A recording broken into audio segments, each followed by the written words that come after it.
She is a Division I athlete. We're gonna get comfortable discussing the uncomfortable. She owns her own business. I've been in business 20 years. She's a constant public speaker. Because it really is BS. And she's just kind of badass. Join me in a warm welcome for Risha Grant. The next 30 minutes are not going to suck. So I'm a small town, divorced, ex-preacher's wife who comes from a loving but largely religious family. Also happen to be a bisexual black woman, a serial entrepreneur, and a Catholic middle school basketball coach who runs a diversity consulting and communications firm in one of the reddest states in the nation. I am diversity personified. But so are you. So what does diversity really mean? I feel like diversity and inclusion has become really convoluted. I look at it in the most simplistic way possible, which is humanity and competitive advantage. When I think about humanity, I think about grace, I think about understanding, acceptance. When I think about competitive advantage, it takes me to the business side and how all of the diversity, the uniqueness of who you are brings together those diverse experiences where you create innovation for companies, you provide them with that competitive advantage based on your experiences. We have to get back to what it is, and that's people. You have to allow people to be engaged. You can't just invite them. I mean, what does it really cost you to just be open for the next 30 minutes? What do you think causes division? Companies say all the time, we're having diversity problems, we need to bring you in. I'm the problem, you're the problem, we're the problem. All the bias that we bring to the table is the problem. Bias is something you can control. The only thing that I know for sure I can control is me. And we like to look at our organizations and say they need to do this and they need to do that, when really you need to work on yourself. It starts internally with you. If you will make the changes within yourself, that permeates to our companies, to our communities, and we begin to change. We can't wait on other people to change all the time. To put everybody in the box based on the actions of one or a few people, that's BS. That's wrong. Now, let me take you back to 8th grade science for just a second. A synapse is how our brain communicates between brain cells, usually in one direction. That's how I feel we treat our bias. We think about people in one direction, which is usually negative. So I came up with a term called bias synapse, which is a play on the word she said, because it really is BS.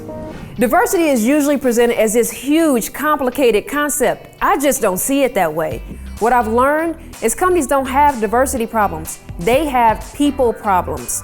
I solve people problems. Permission Granted provides a 3-step process. The process teaches you to identify, own, and move through your BS. Additionally, it just gives you permission to feel how you want to feel. And what happens with our unconscious bias, and let me give you my definition for that because it's a little different. It's an unrecognizable part of our upbringing. This happens from the people that we love and the people that we care about that raised us or have been a part of our lives.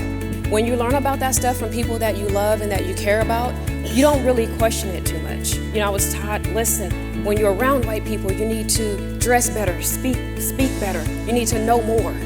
All of these things still stick in my mind. And then you grow up and have your own personal experiences. Oh man, you mix your own stuff in with what people have already told you and it's a wrap, right?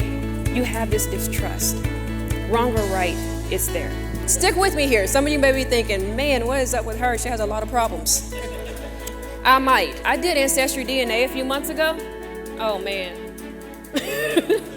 I'm 20% white. Oh, yes. I could not believe it. I get on the phone, start calling people, because that's a lot to me. I went to a dinner where we were invited to actually meet people that were different, and met this guy who has 666 tattooed across his forehead. That day, our newspaper ran an article that talked about removing, this tattoo parlor was gonna remove gang-related or racist tattoos for free. I'm weighing in my mind, should I tell him, should I not? Maybe he wants to know. I'd want to know, once this whole thing starts, oh, what the hell? Hey, did you read the paper today? Did you see that they're removing these tattoos? And he just laughed at me. He said, you're the 5th person today that's told me about that article. he began to share with me that the tat was actually rolling sixes, and it was a gang that he was in, and that he had gone to prison and done so much bad to so many people that now he had completely changed his life. He said, and other people in gangs, they see me living my life different. They know by this tattoo that I'm living my life different, and I've led so many people out of gangs. Wow. Forgive me.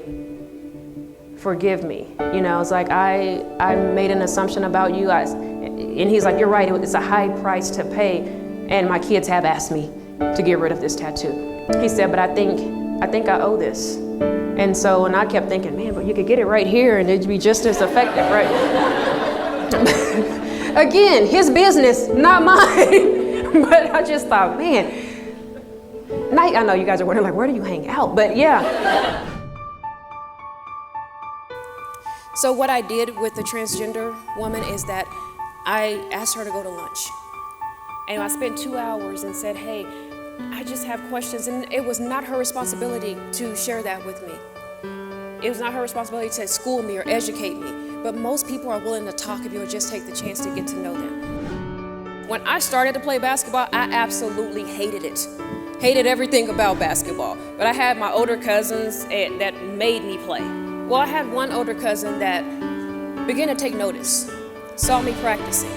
He began to work with me, taught me how to shoot the ball, taught me how to pass the ball. But when they would try to come and guard me, he would block them. He would allow me to shoot the ball. He would allow me to touch the ball. Unlike my other cousins who would just say, no, pass it back, hurry up, pass the ball back. It was horrible. I parlayed that because he included me into a full scholarship to a Division I university. If you want to affect change in someone's life, you do that through inclusion. I just want to say there's no them, there's only us, all of us. That's it. Please don't allow your corporate culture to be at odds with the communities you serve, or most importantly, your employees. Permission granted to feel however you want to feel about issues surrounding diversity and inclusion, but get your bias synapse in check because it really is all bullshit. Thank you guys so much for having me.